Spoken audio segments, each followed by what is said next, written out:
About a century ago, Boston was struck by an unusual man-made disaster that may not have been the most deadly in terms of size or casualties, but still resulted in significant losses to the city. On January 15, 1919, a massive molasses tank located in North Boston exploded, causing the death of 21 people and hospitalization of 150 more. This disastrous event led to the flooding of the city's streets with over 9 million liters of sweet and bitter molasses, traveling at an astonishing speed of 60 kilometers per hour. Molasses is a syrupy byproduct that results from the processing of sugar. When sugar juice crystallizes, it produces not only granulated sugar, but also a brown-colored syrup known as molasses. This substance is commonly used as a sweetener and a source of beneficial nutrients like calcium, and is even utilized in agriculture to enhance the taste of mixed animal feed. When molasses is further fermented, it produces various types of acid, including lactic, citric, and acetic acid, which can be used in a range of applications. Additionally, the sweet sugar syrup can be used as a low-cost base for producing alcohol, which played a pivotal role in the Boston disaster. In January of 1919, American authorities were gearing up to adopt the 18th Amendment to the Constitution, which was scheduled to take effect in 1920. The new amendment would introduce the Dry Law, which prohibited the production, purchase, sale, and transportation of alcohol. As a result, producers of alcoholic beverages and residents across all states were enjoying their last legal days, resulting in a surge in the volume of liquor sales as businesses rushed to process their stockpiled raw materials. Little did they know that this would lead to 13 years of underground bars and widespread organized crime across the country. Among the producers was the Purity Distilling Company located in the capital, which produced ethanol from processed molasses.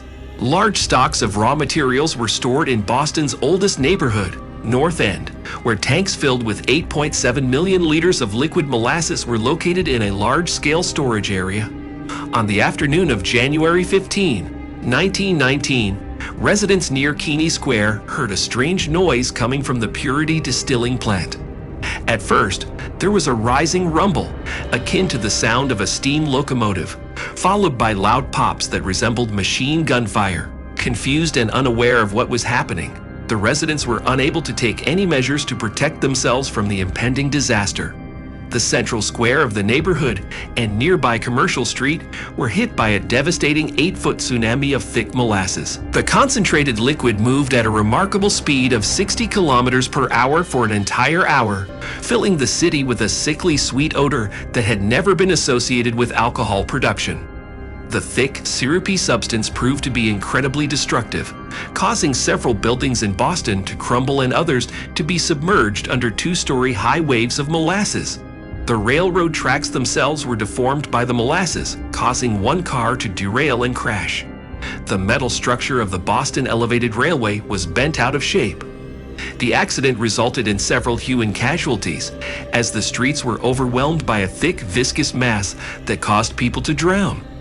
The syrupy whirlpools dragged every living thing down to the depths, making it nearly impossible for victims to escape. Bumps could be seen on the glossy black surface of the syrup, leaving it unclear whether they were caused by objects or living creatures.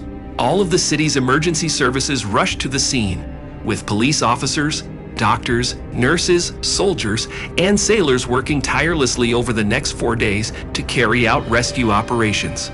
Despite the ongoing efforts, it was a difficult and grueling task to locate victims in the rapidly solidifying liquid. The tragedy resulted in the loss of 21 lives and hospitalization of 150 Bostonians.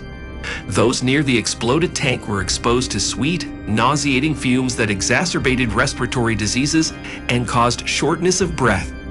The explosion had several contributing factors, which were only fully understood after a century-long investigation utilizing modern engineering analysis. The molasses tank was manufactured hastily and under difficult conditions during World War I. The manufacturer failed to calculate the pressure for such a large volume and used a wall thickness half of the required value without manganese additives. The construction was brittle, similar to that of the Titanic. Prior to the disaster, the cistern had not been filled to its full capacity. The walls could withstand small loads, But before the dry law took effect, the manufacturer decided to maximize the tank's capacity. On January 15, the situation was aggravated by strong temperature fluctuations, causing the molasses inside the tank to ferment rapidly and release carbon dioxide, leading to a sudden rise in internal pressure. The catastrophic explosion claimed the lives of 21 individuals and sent 150 Bostonians to local hospitals. Those in close proximity to the exploded tanker were subjected to nauseating molasses fumes, which exacerbated their respiratory illnesses and caused other negative health effects. The investigation into the disaster took an extended period, but after 100 years, modern engineering analysis was utilized to identify the causes of the explosion.